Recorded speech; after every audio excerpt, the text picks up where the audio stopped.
La recursividad es una técnica en programación que nos permite poder mandar a llamar a una función a sí misma para poder resolver problemas que tengan que ver con iteraciones. Entonces vamos a ver cómo funciona en ejemplos muy sencillos y vamos a ir incrementándole la dificultad.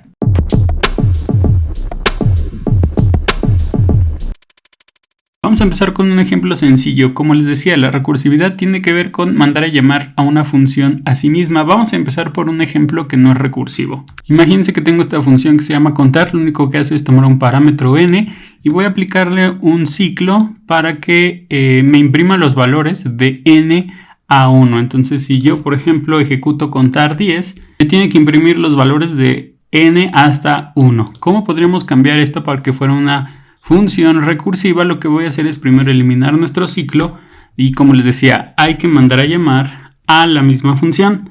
Ahora, aquí hay dos puntos importantes. El primero es que si nosotros ejecutamos este código, vamos a ciclar nuestra aplicación. ¿Por qué? Porque nunca va a detenerse nuestra función, siempre va a mandarse a llamar a sí mismo y eventualmente pues vamos a hacer que nuestra aplicación truene. Entonces, una característica que tienen las funciones recursivas es que debemos colocarle una sentencia condicional que nos permita detener la iteración de la función a sí misma. Entonces vamos a decirle que si n es igual a 0, se detenga nuestra función. Ahora, ¿cómo podemos manipular para que n se llegue a decrementar? Lo que vamos a hacer es que cuando mandemos a llamar a nuestra función, vamos a decirle n-1. De esa forma, cada vez que mandemos a llamar a contar, se va a decrementar en 1 el valor de n y eventualmente tiene que llegar a 0. Ahora nos hace falta imprimir el valor, vamos a dejarlo por aquí. Entonces vamos a probar rápidamente nuestro algoritmo. Si n es igual a 0, va a regresar un return, es decir, se va a salir de la función. Si no pasa eso, entonces va a imprimir el valor y después va a mandar a llamarse a sí mismo, pero con n-1. Entonces la siguiente iteración de contar va a ser sobre 9, en nuestro caso en donde empezamos con 10, y así sucesivamente hasta que n sea igual a 0. En ese caso debe salirse de la función y ya no debe imprimir ningún valor. Entonces vamos a probarlo y obtenemos el mismo resultado. Entonces este es un primer ejemplo de cómo funciona la recursividad. Recuerden estas tres características. La primera es un condicional para detener la recursividad.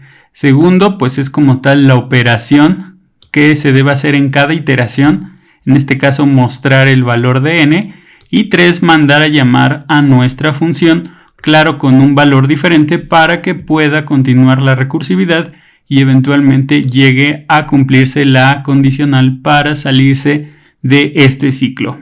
Vamos a ver un ejemplo diferente, esto lo podemos eliminar, porque no solamente la recursividad nos permite mostrar datos mandando a llamar a una función a sí misma, sino que también podemos hacer que una función espere el resultado de su misma función y así sucesivamente como si fuera en cascada. Entonces vamos a ver, por ejemplo, el típico ejemplo de la función de factorial. La función de factorial nos permite, es un operador que nos permite conocer cuál es la multiplicación de los valores sucesivos anteriores de un número. Es decir, el factorial de un número, por ejemplo, 4 es igual a 4 por 3 por 2 por 1. El factorial de 6 es igual a 6 por 5 por 4 por 3 por 2 por 1. Entonces, este es un ejemplo de cómo podemos utilizar iteraciones y tanto lo podemos hacer de la forma tradicional como utilizando recursividad. Vamos a verlo de la forma tradicional. Lo primero que voy a hacer es crear mi función. Matemáticamente la función de factorial tiene dos condiciones, que si queremos sacar el factorial de 0 o de 1, el resultado va a ser 1. Por lo tanto, primero tenemos que validar si n es alguna de esas dos condiciones para regresar el valor. Si esa condición no pasa, entonces vamos a crear una variable que almacene la operación de los valores sucesivos de n. Vamos a inicializar nuestra variable en 1 para que de esa forma no haya ningún problema al momento de aplicar multiplicaciones continuas. Vamos a hacer un ciclo for en el cual vamos a empezar con nuestra variable i, que sea el valor de n, y va a ir decrementándose en 1 hasta llegar a 1. Vamos a hacer la operación de la multiplicación de res con i para que en cada iteración res vaya almacenando el valor nuevo multiplicado de i que va decrementándose en cada iteración. Y por último vamos a imprimir el valor. Vamos a probar nuestro factorial. Listo, por ejemplo el factorial de 3 es igual a 3 por 2 por 1. 3 por 2 son 6, por 1 6. ¿Qué pasa si por ejemplo probamos con el factorial de 5? Me da 120 porque esto es 5 por 4 20, por 3 60, por 2 120, por 1 120. Entonces esta es la función factorial, digamos, sin recursividad. Ahora, ¿cómo podemos simplificar esto utilizando recursividad? Vamos a hacer lo siguiente, vamos a eliminar esto, vamos a dejar la misma función y vamos a primero definir nuestra variable de resultado. De la misma forma que lo hicimos en la función pasada, tenemos que hacer nuestros condicionales, en donde si n es igual a 0 o n es igual a 1, entonces vamos a decir que res es igual a 1. Aquí, por ejemplo, vamos a hacer que nuestra función recursiva regrese un valor. ¿Qué pasa cuando sea 0 o 1? Vamos a decirle que res es igual a 1 y vamos a regresar este valor. Return res, ¿ok? ¿Qué pasa entonces con la recursividad? En caso de que n no sea 0 o no sea 1, entonces vamos a decirle que res va a ser igual a, y aquí viene lo interesante, yo voy a decir que, por ejemplo, para el factorial de 5 esto es igual a 5 por 4, es decir, tengo que mandar a llamar a n por y a volver a ejecutar mi factorial, pero ahora con n menos 1. De esta forma, esta función recursiva va a esperar a que se compute todos los factoriales hasta que llegue n a igual a 0 o a 1 y va a regresar esos valores. Entonces, ya que tenemos esos valores, lo va a multiplicar por el valor de n en esa iteración y al final lo va a almacenar en mi variable de res. Puse mi condicional un if y else para que sea mucho más claro, para que al final el hecho de que se repita en 0 y 1 no significa que haga el factorial completo. Entonces, teniendo esto, yo voy a probar mi función. Le voy a agregar un console.log para que me imprima el valor que recibió y me debe dar el mismo resultado. Entonces, si yo, por ejemplo, pruebo el factorial de 4, esto va a ser igual a 4 por 3, 12, por 2, 24. Entonces, tengo una segunda función recursiva en donde ahora lo que estoy haciendo es que esta función recursiva me tiene que devolver un valor y ese valor se va a esperar a todos los valores hasta que llegue a la última condicional para poder hacer la operación de todo en cascada y al final regresar un valor único. Vamos ahora a hacer un ejercicio mucho más complejo. Por ejemplo, imagínense que yo estoy tratando de hacer un sistema de archivos como los que tenemos en nuestro equipo. Entonces, ese sistema de archivos generalmente es una estructura de datos llamada grafo. Podemos simplificarlo a que sea un árbol. ¿Cómo manejamos un árbol aquí en JavaScript? Vamos a crear una función node que pida un parámetro que se llama data. Ahora, ¿cómo va a funcionar nuestro sistema de archivos? Imagínense que yo creo esta función que se llama node.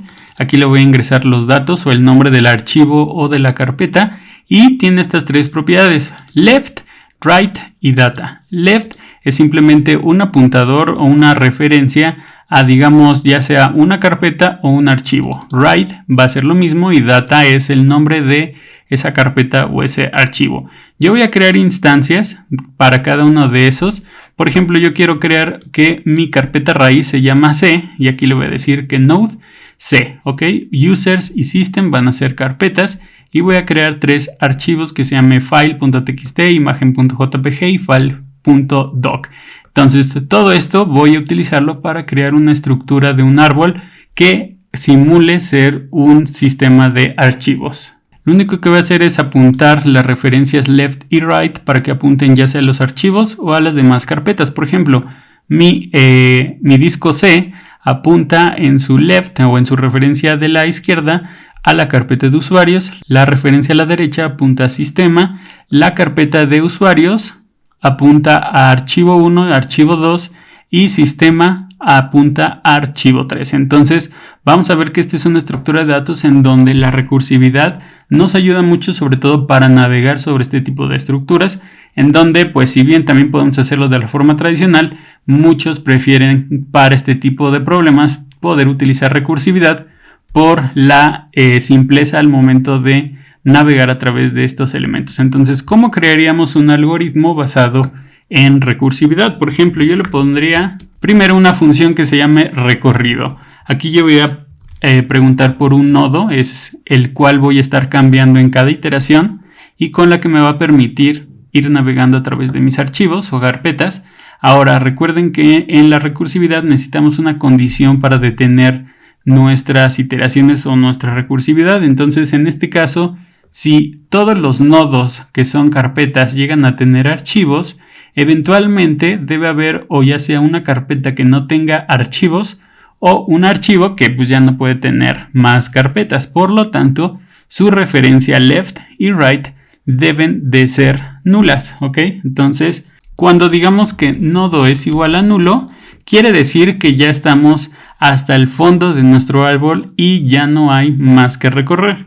En este caso vamos a decirle return, es decir, que ya termine de ejecutar nuestra función. ¿Qué pasa si estamos en un nodo, por ejemplo, en la unidad C?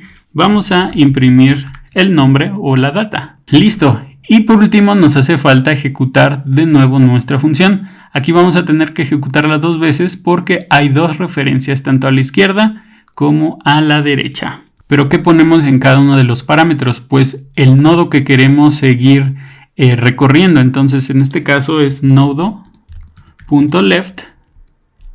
node.right. Entonces si nosotros mandamos a llamar recorrido y le damos la referencia de dónde queremos empezar, en este caso en mi variable C, voy a ver que a la derecha me imprime primero C, después usuarios. Dentro de usuarios está file.txt e imagen.jpg, que es correcto porque aquí le coloqué c.left users y luego users.left es file 1 y file 2.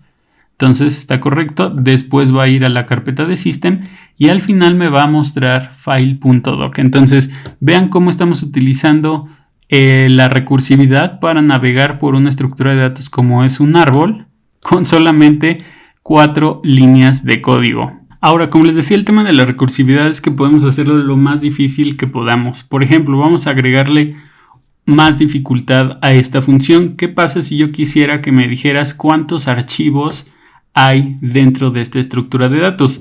Deberías mostrarme que solamente hay 1, 2, 3. Podríamos hacer una variable global, ahí meter los datos aquí dentro de la función, incrementar esa variable, pero bueno, ¿cómo lo haríamos sin tener que utilizar una variable adicional y solamente pasando parámetros dentro de nuestra función recursiva? Vamos a ver. Vamos a validar, por ejemplo, que si el nodo en el que estamos no tiene referencias ni a la derecha ni a la izquierda y además tiene un punto como parte de el nombre, estamos hablando de un archivo. Ya tenemos nuestra condicional, entonces ya que detectamos que esto es un archivo, tenemos que regresar un valor para que en las siguientes iteraciones pues pueda detectar e ir sumando los valores y al final, cuando termine de ejecutarse mi iteración o mi recursividad, tenga el valor del número de archivos que hay. Entonces lo que voy a hacer es modificar esto. Cuando nodo es igual a nulo, voy a regresar 0 para iniciar mi cuenta. Ahora aquí voy a cambiar un poco mi algoritmo porque si bien lo primero es revisar el primer nodo y luego ir bajando, quiero empezar desde abajo para después ir subiendo. Para eso entonces tengo que pasar mis recursividades arriba. Ahora, como estoy regresando valores, voy a esperar por cada uno de los valores. Por ejemplo, le voy a poner L de left y R de right. ¿Qué va a pasar? Si entonces encuentro un archivo, voy a regresar L más R más 1, que es el nuevo archivo que encontré. Este valor lo voy a pasar al nodo padre. Y si esto no se cumple, entonces solamente voy a regresar L más R, que es la suma de los archivos que ya encontré más abajo dentro de mi árbol. Entonces, si me regreso acá en recorrido, ya debería tener el valor. Lo único que tengo que hacer es decir console.log. Listo. Y ejecutar mi función. Y me dice que en esta estructura hay 3 archivos. Si yo elimino uno, me debería decir que solamente hay 2. Entonces, esta es una introducción de cómo funciona la recursividad con ejercicios desde los más sencillos hasta este que es ya un poco más avanzado.